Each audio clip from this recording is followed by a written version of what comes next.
Estudo do livro de Apocalipse.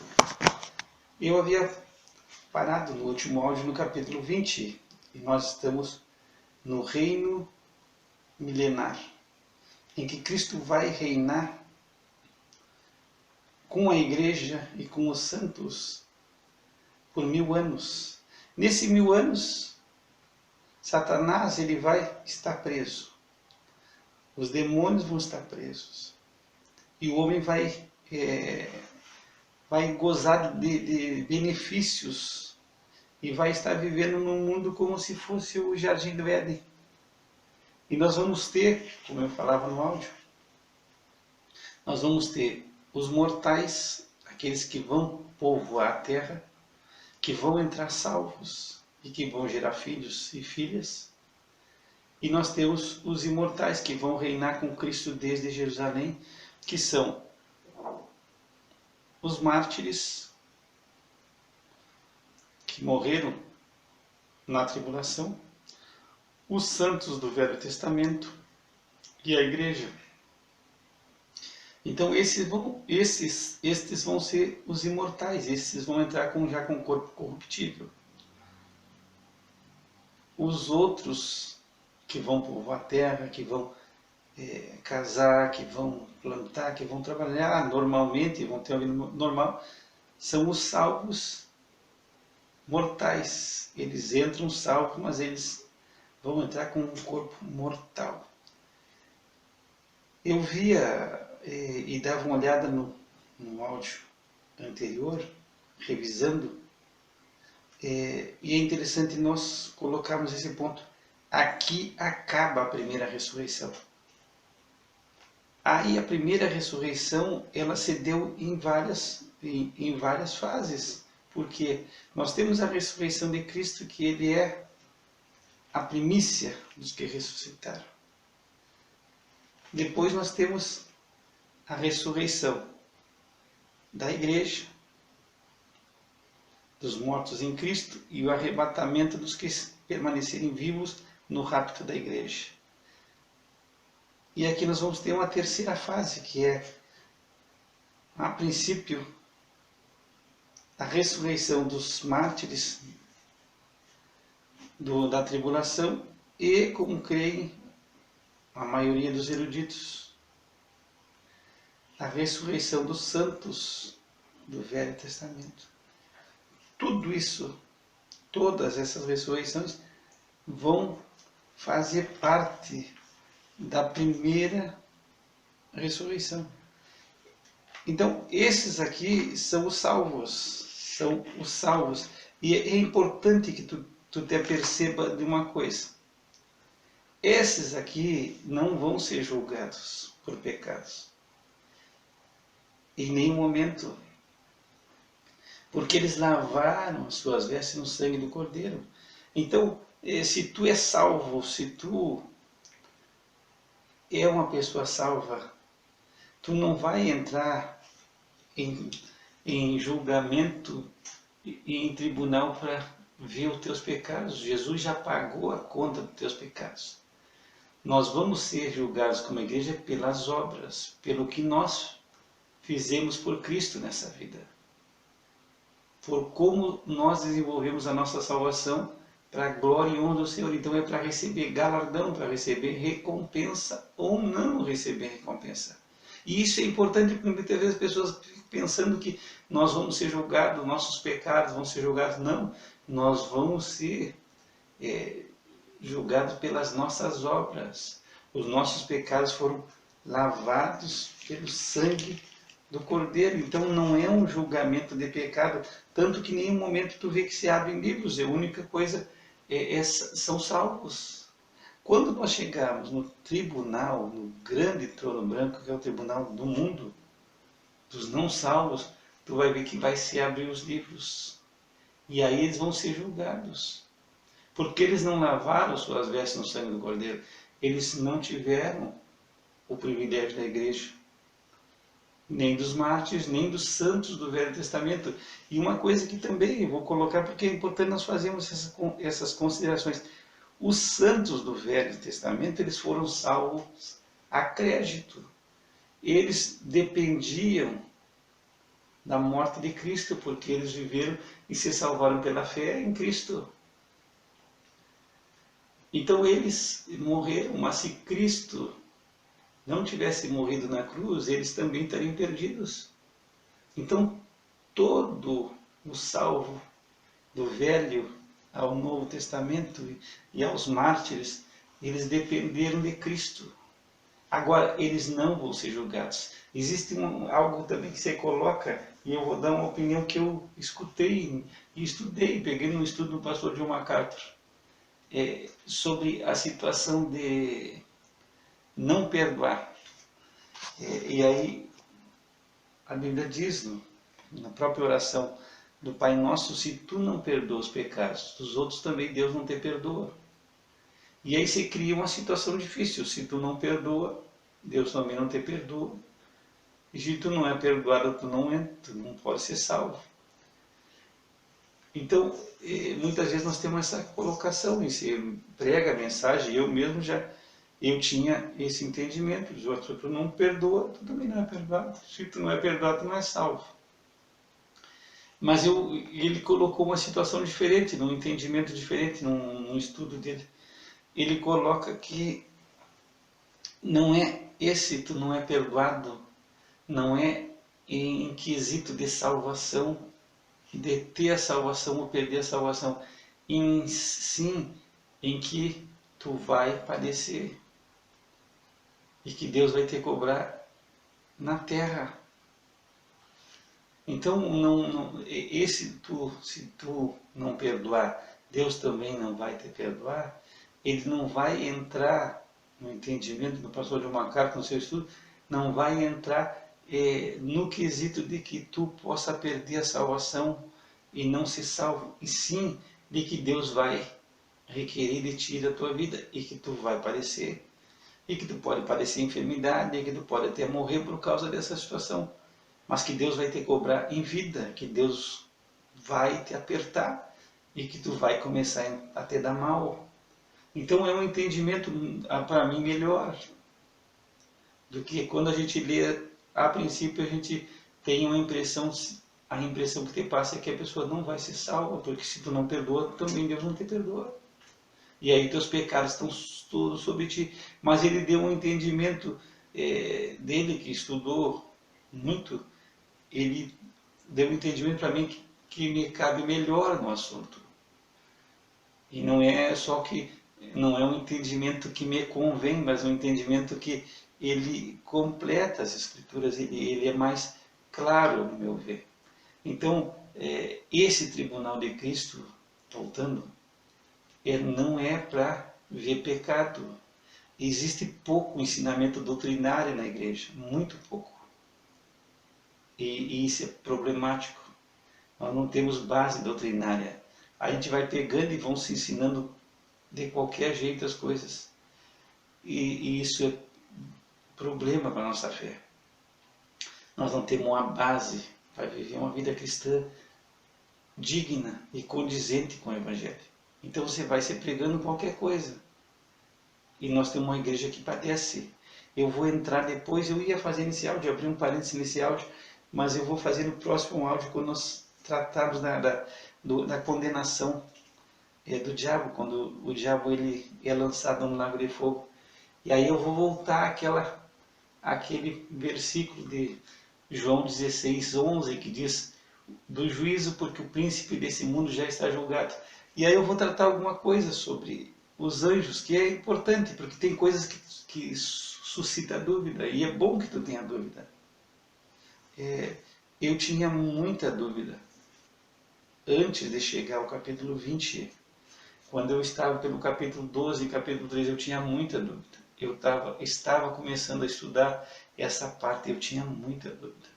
Eu tinha dúvida sobre o milênio, eu tinha dúvida sobre quem vai entrar, quem não vai entrar, como que as coisas iam acontecer. Hoje eu tenho uma clareza, mas eu tinha dúvida.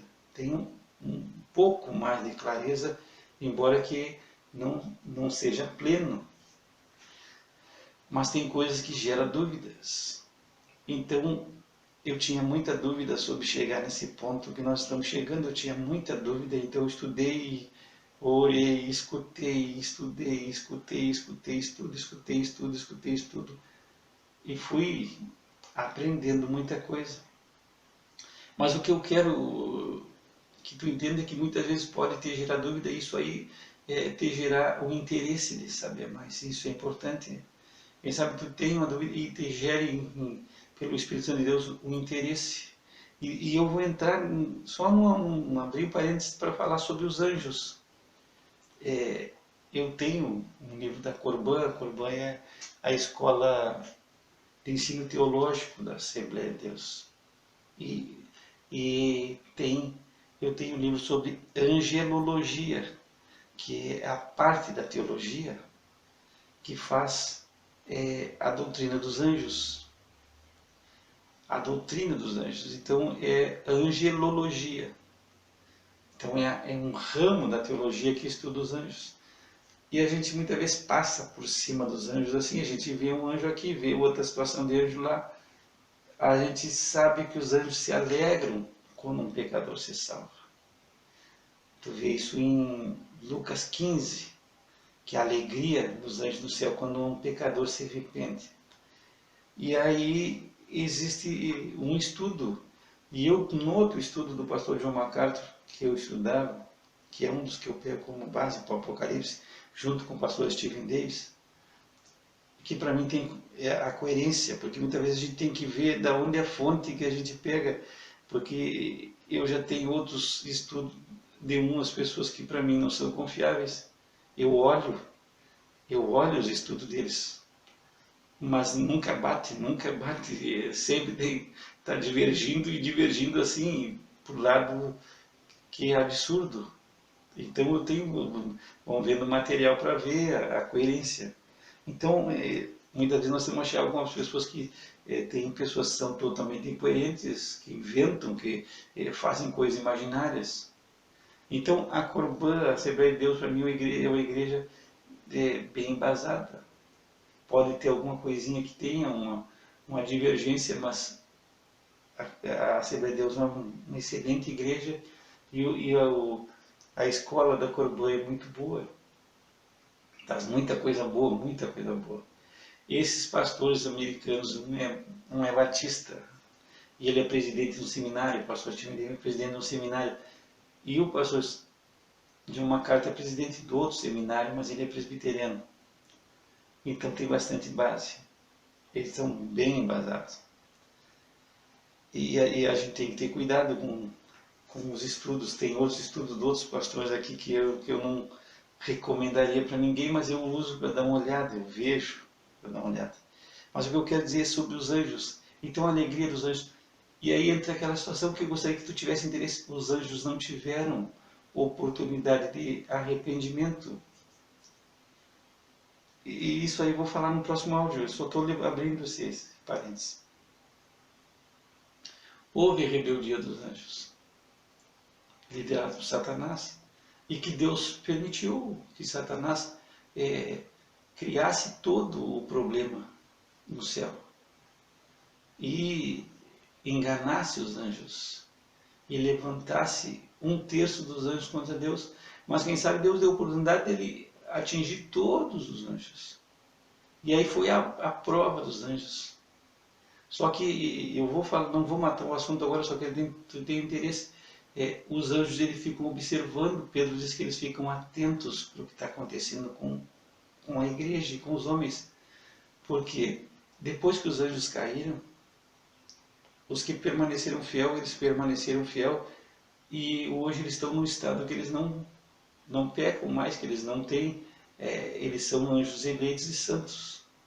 E os que pecaram, eles nunca tiveram arrependimento e nem tiveram misericórdia. Cristo não morreu por eles. Então, é uma coisa que tu entende, desde que Satanás se revoltou e se levantou, eles permanecem em rebeldia e já condenados. Eles não tiveram a oportunidade de arrependimento de se voltar para Deus por alguma questão que nós não entendemos. E os anjos que não pecaram, por alguma maneira que nós não entendemos, Deus colocou sobre eles a fidelidade e eles se tornaram anjos santos e eleitos. Mas eu vou falar isso no outro áudio. Eu só estou te levantando que a gente tem que entender que os rebeldes foram rebeldes e que ao homem foi dado essa oportunidade de arrependimento mesmo diante da sua revolta. Ponto. Vamos fechar esse parênteses porque nós vamos tratar no outro áudio. Então agora nós temos o reino milenário. Então o milênio. Existem algumas teorias e tem uma teoria preterista que diz que isso tudo que está no Apocalipse aconteceu na época 70 depois de Cristo e o Apocalipse nem tinha sido escrito. Então, se não tinha sido escrito, o que João está contando é a história do passado. Ele está contando uma coisa que já aconteceu. Então, não é profecia. Então, mas existem uns que creem nisso. Existem outros que são, se diz pós-milenistas, que acreditam que as coisas iam melhorar pela pregação do Evangelho e que as coisas iam, através da pregação do Evangelho, ia haver uma mudança no mundo. Mas isso aí surgiu, parece, no século XVI. Mas também eu teria infundada porque nós tivemos guerra, 2 guerras mundiais, tivemos cada vez pior, o mundo cada vez fica pior, como o apóstolo Paulo escreveu a Timóteo. Nos últimos tempos os homens seriam amantes de si mesmo e muita coisa. Então não melhorou nada. Nós somos pré-milenistas, nós cremos no milênio, que Cristo ele desce à terra e que ele reina. E existem outros que são os amilenistas, eles creem que é tudo espiritual, espiritualizam todas as profecias. Então, Cristo vai reinar, mas é reinar espiritualmente, reina na terra, mas é no coração das pessoas.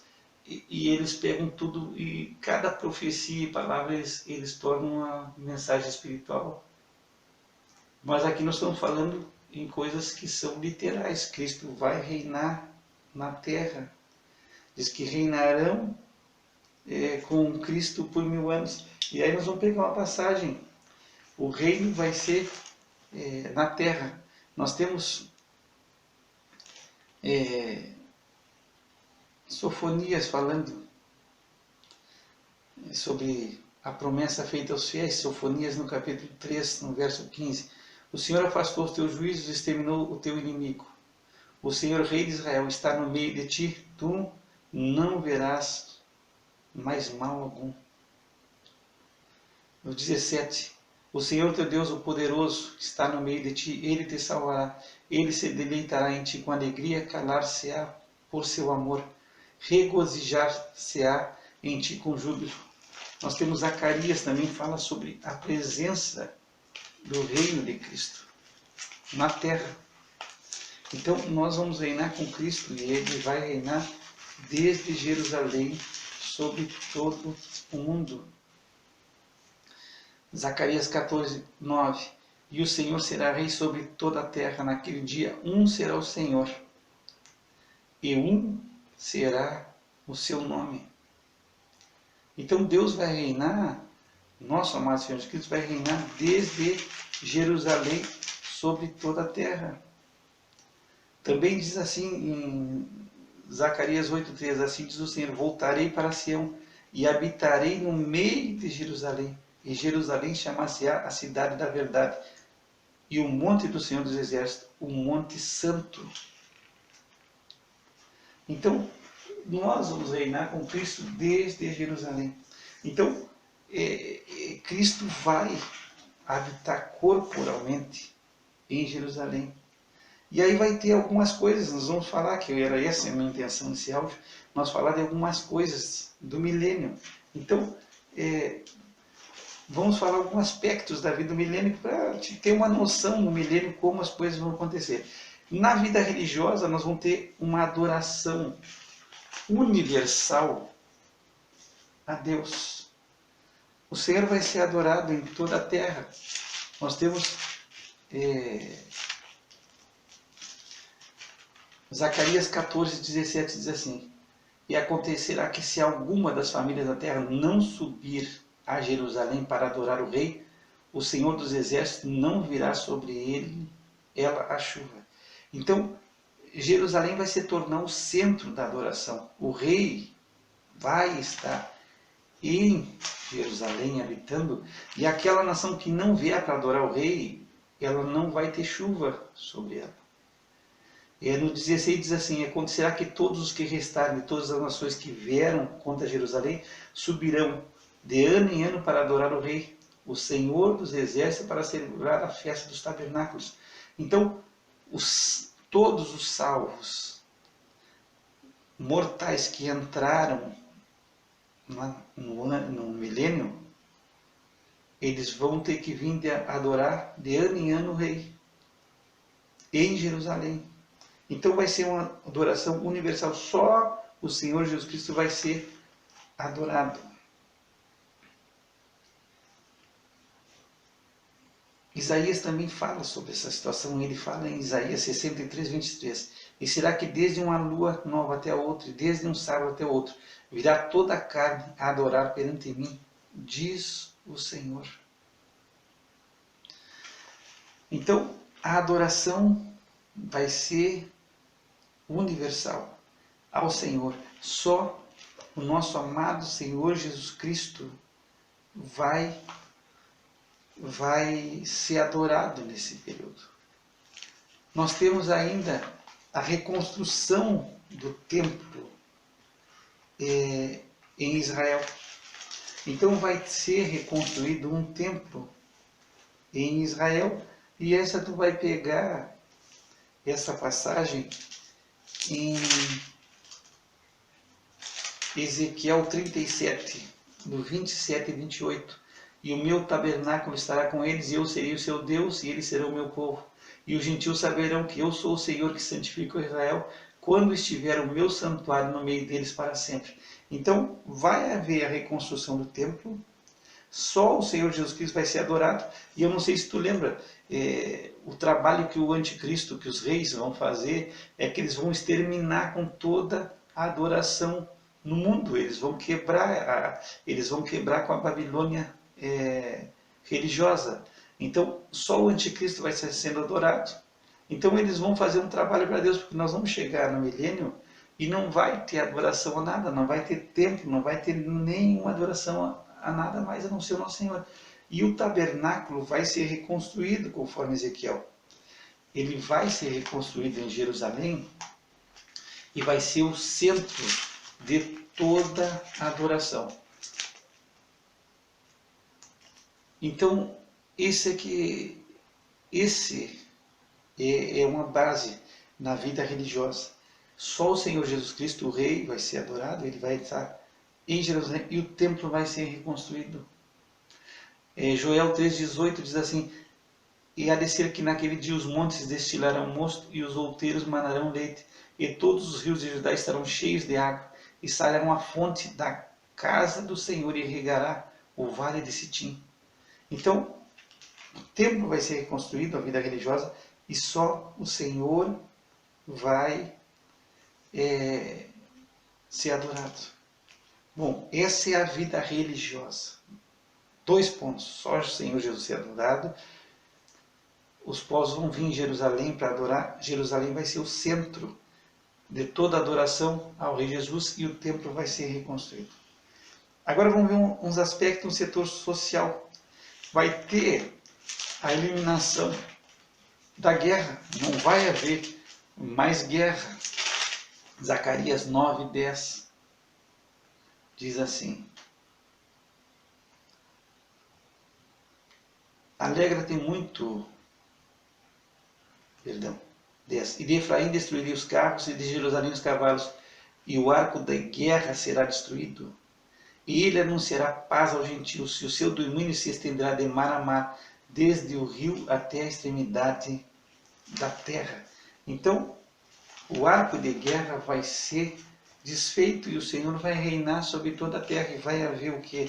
A eliminação de toda o tipo de guerra. Isaías também escreveu em Isaías 2:4. Ele julgará entre as nações e repreenderá muitos povos. Estes converterão as suas espadas em enxadões e as suas lanças em foices. Uma nação não levantará espada contra outra nação, nem aprenderão mais a guerrear. Então aqui nós temos o aspecto da na vida social não vai haver mais guerra, não vão mais aprender guerra.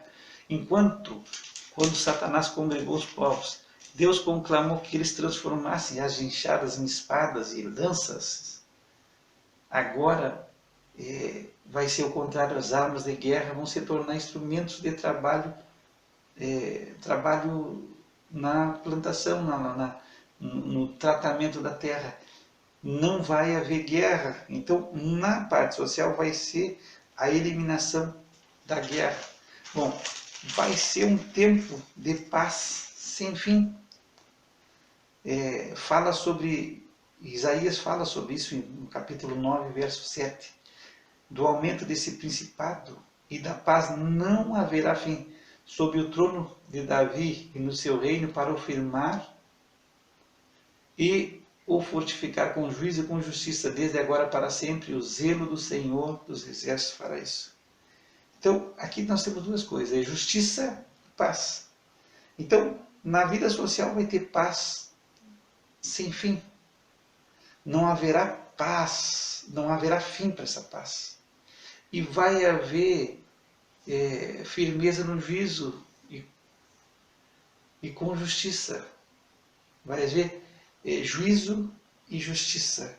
E vai haver justiça para todos. Isaías 4 e 5 diz assim: mas julgará com justiça aos pobres, repreenderá com equidade os mansos da terra, e ferirá a terra com a vara da sua boca, e com o sopro dos seus lábios matará o ímpio, e a justiça será o cinto dos seus lombos, e a fidelidade o cinto das suas entranhas. Bom, nós temos na vida social a eliminação da guerra, não vão aprender mais a guerrear, a paz, não vai ter fim para a paz, e vai haver justiça, ele vai julgar com justiça a todos. Isso é importante. Vai haver segurança social. E aí nós vamos pegar Zacarias 8, 4 ao 5. Assim diz o Senhor: voltarei para Sião e habitarei no meio de Jerusalém. E Jerusalém chamar-se-á a cidade da verdade, e o monte do Senhor dos Exércitos, o monte santo. Assim diz o Senhor dos Exércitos: ainda nas praças de Jerusalém habitarão velhos e velhas, levando cada um na sua mão seu cajado, por causa da sua muita idade. Então vai haver uma segurança, as pessoas velhas vão estar tranquilas nas praças, na maior tranquilidade. No 5 diz assim: e as ruas da cidade se encherão de meninos e meninas brincando nas suas ruas. Então existe segurança total.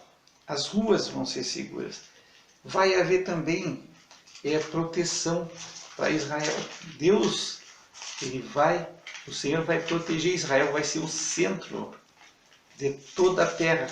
Tu pega Isaías 34. Deixa eu pegar aqui essa de Isaías aqui.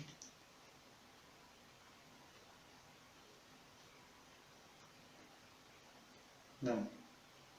Esse aqui é... Bom, vai haver proteção para Israel dada por Deus. Deus, ele vai proteger Israel. Com essa citação eu vou pegar no próximo áudio certo para ti. Vai haver, na parte de vida física e material, vai haver a extinção de doenças. E aí, importante esse versículo aqui. Extinção da doença de Isaías 33, 24. E morador nenhum dirá: enfermo estou, porque o povo que habitar nela será absolvido da iniquidade. Então, nós temos uma eliminação de doença. Eliminação das pessoas não vão ficar doentes e as pessoas vão viver muitos e muitos anos. Também vai haver a eliminação de deformidades físicas, a correção de deformidades. E isso nós vamos ver em Isaías 29, 17, diz assim. Isaías 29, 17 ao 19. Bom, vou pegar o 18 que nós vamos ter mais rápido.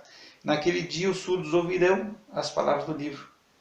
E dentre a escuridão e dentre as trevas os cegos, os olhos dos cegos as verão. Os mansos terão gozo no Senhor, e os necessitados entre os homens se alegrarão no Santo de Israel. Então vai haver cura das enfermidades, as pessoas não vão ter problemas físicos. Nós vamos pegar também Isaías 61. E aí vai falar que vai chegar o tempo do ano aceitável do Senhor, e o Senhor vai restaurar os cativos. O Espírito do Senhor Deus está sobre mim, porque o Senhor me ungiu para pregar boas novas aos mansos, enviou-me a restaurar os contritos de coração, a proclamar a liberdade aos cativos e a pregar a prisão, a abertura de prisão aos presos. Então, existe a correção de deformidade física.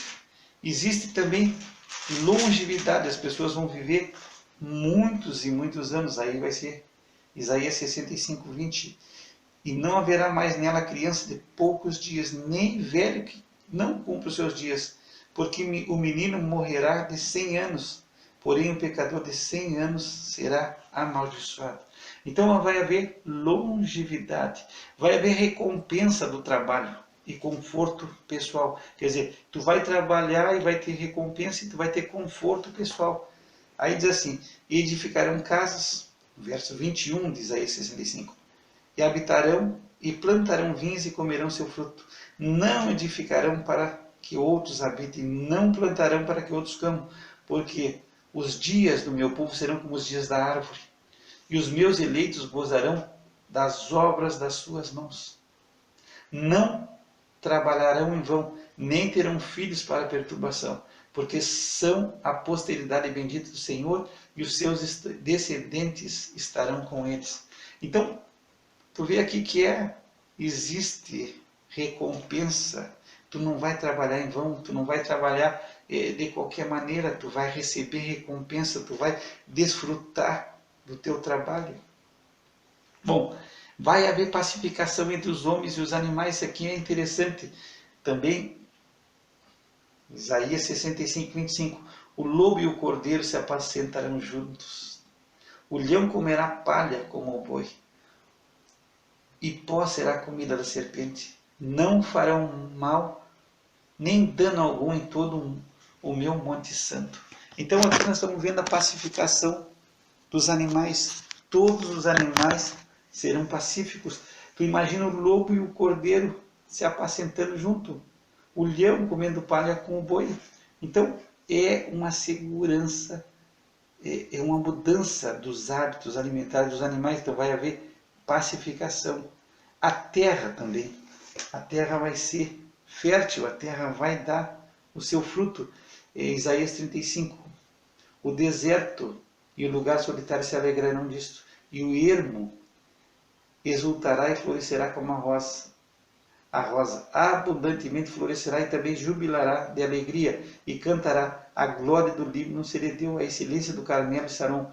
Eles verão a glória do Senhor, o esplendor do nosso Deus. Então a terra volta à sua fertilidade normal e vai haver uma mudança geológica. No 7 diz, nesse capítulo 35, e a terra seca se tornará em lagos, e a terra sedenta em mananciais de água, e nas habitações em que jaziam os chacais haverá erva com canas e juncos. Então existe uma mudança na terra, uma mudança geológica, quer dizer, a parte dos desertos e a terra seca vai se tornar em lagos, vai haver abundância. Bom, nós temos ainda na parte política.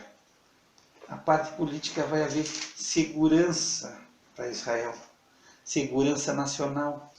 Vamos pegar Isaías 32, 18. E o meu povo habitará em morada de paz, em moradas bem seguras e em lugares quietos de descanso. Bom, isso é segurança nacional, quer dizer, não vai, o povo de Deus vai habitar em moradas de paz, vai estar bem seguro. Israel vai ser o centro de todo mundo, porque o rei vai habitar, é a cidade do grande rei. Ele vai habitar, diz assim, Isaías 60, 11, e as tuas portas serão abertas de contínuo, nem de dia nem de noite se fecharão, para que tragam a ti as riquezas dos gentios e conduzida com elas os seus reis. Porque a nação e o reino que não te servirem perecerão, sim, essas nações serão de todo assoladas. Então, esse é um levante. Ainda tem outras coisas que nós vamos, porque o áudio já tornou pesado, mas nós vamos dar uma repassada rápida sobre essa situação no próximo áudio. Então, nós temos vários aspectos do milênio. São coisas importantes. A adoração ao Senhor na vida religiosa, a reconstrução do templo, só Jesus vai ser adorado. Nós temos na vida social, não vai haver guerra, nenhuma nação vai se colocar em guerra contra a nação, ninguém vai aprender a guerra. Não vai haver fim à paz que vai haver nesse reino. Vai ser um reino de justiça para todos. Vai haver segurança social, tu vai poder estar na rua tranquilo, os velhos vão poder estar nas praças, as crianças brincando, não vai ter problema nenhum. Na parte da vida física e material não vai ter doença, o Senhor, não vai haver enfermidade, vai haver correção das deformações físicas. Os mortais vão voltar a viver como fosse o período do Éden, vão viver no período de Gênesis, vão viver 600, 700, 800 anos. Vai haver recompensa do trabalho e conforto pessoal, quer dizer, ninguém vai trabalhar em vão e ninguém vai trabalhar para os outros. Todos vão ser recompensados. Os animais vão ser pacíficos uns com os outros, vai se tirar os animais não vão ser ferozes mais. Todos os animais a princípio vão ser herbívoros. A terra vai dar o seu fruto, os lugares desertos e secos vão se tornar em mananciais de água. Vai haver segurança nacional, vai se habitar seguro. E Israel vai ser a cabeça das nações. Então, esses são alguns aspectos que nós tratamos do milênio. No próximo áudio eu trago alguma coisinha mais, algo que possa ser só para nós ratificar o que nós já falamos, mas isso são aspectos do milênio. Então, tem coisas tremendas. Nós, que estamos em Cristo, nós vamos ser imortais. Mas para aqueles que forem mortais, vai se criar um ambiente perfeito para viver. Então não vai ter a melhor educação, vai ter a melhor justiça, vai ter paz, vai ter a melhor segurança, vai ter a prosperidade, vai ter, quem sabe, essa prosperidade que hoje se comenta muito na teologia da prosperidade, vai ser essa prosperidade que vai se manifestar no milênio. As pessoas vão prosperar, as pessoas vão comer do seu trabalho e vão ser abençoadas no seu trabalho. Ninguém vai trabalhar em vão, ninguém vai precisar reclamar. Então é um ambiente edêmico. Tudo vai dar certo. Todas as coisas vão dar certas. Tudo vai acontecer na maior paz do mundo. Então o homem vai ser colocado nesse ambiente maravilhoso, perfeito, edêmico, com Cristo reinando desde Jerusalém. Então vai ser o céu na terra, porque o nosso Deus vai estar conosco. O nosso amado Senhor Jesus vai morar conosco. Então vai ser o céu na terra para todos, para os imortais e para os mortais, para aqueles que nascerem na terra nesse período, que vão precisar se converter, eles vão nascer num ambiente perfeito, num ambiente de perfeição, que eles não vão poder se queixar de nada, de nada, de nada, de nada. Então vai ser maravilhoso. Mas o que eu estou colocando disso aí é que tu veja todo o contexto e todas as queixas que os homens fazem hoje, e tu vai ver que ainda mesmo assim o homem vai se rebelar contra Deus. E isso nós vamos entrar no próximo áudio. Mesmo diante desse panorama maravilhoso de fertilidade, produção, chuva, não vai ter seca, ninguém vai ficar desesperado, porque não choveu, porque plantou e não choveu. Não, Deus vai mandar chuva. Todos aqueles que tiverem indo adorar em Jerusalém, vai vir chuva sobre a sua terra, ele vai plantar e vai chover e vai produzir. Então nós não vamos ter o problema de seca, de estiagem, e não deu a produção, não produziu arroz, não produziu a soja, não produziu o trigo, não. Todas as lavouras vão ser produtivas. Então é um ambiente edêmico, é o céu na terra com o nosso Senhor Jesus Cristo. Mas no próximo áudio nós vamos ver que mesmo assim o homem ele se revolta e ele se rebela contra Deus no melhor ambiente possível. E isso é para mostrar ao homem que nós somos pecadores. Eu falava no outro áudio, nós nascemos mortos espiritualmente, com vida, mas espiritualmente mortos. E aí entra aquela ideia, nós não somos pecadores porque pecamos. Nós pecamos porque nós somos pecadores. Nós nascemos pecadores. Então, o homem nasce morto em delitos e pecados e ele precisa de Cristo para se tornar sensível a Deus. É a necessidade que nós temos do nosso amado Senhor Jesus Cristo para poder viver. E aí nós vamos ver que mesmo com o nosso amado Senhor Jesus Cristo trazendo o céu para a terra, o homem ainda, sem influência de Satanás, sem influência de demônios, sem perturbação espiritual, com um ambiente espiritual perfeito, porque nós falamos só da parte física, da parte de produção, da parte de sem doença, mas aí no ambiente espiritual perfeito, o homem ainda se rebela. Que o Senhor te abençoe e te guarde, que o Senhor faça resplandecer sobre ti o seu rosto e tenha misericórdia de ti, que o Senhor levante seu rosto sobre ti e te dê a paz. Graça e paz da parte de Deus nosso Pai e do Senhor Jesus Cristo. Pai, nós te damos graça e nós queremos estar nesse reino milenar, governando, reinando com Cristo e te servindo, Senhor, por toda a eternidade em Cristo Jesus.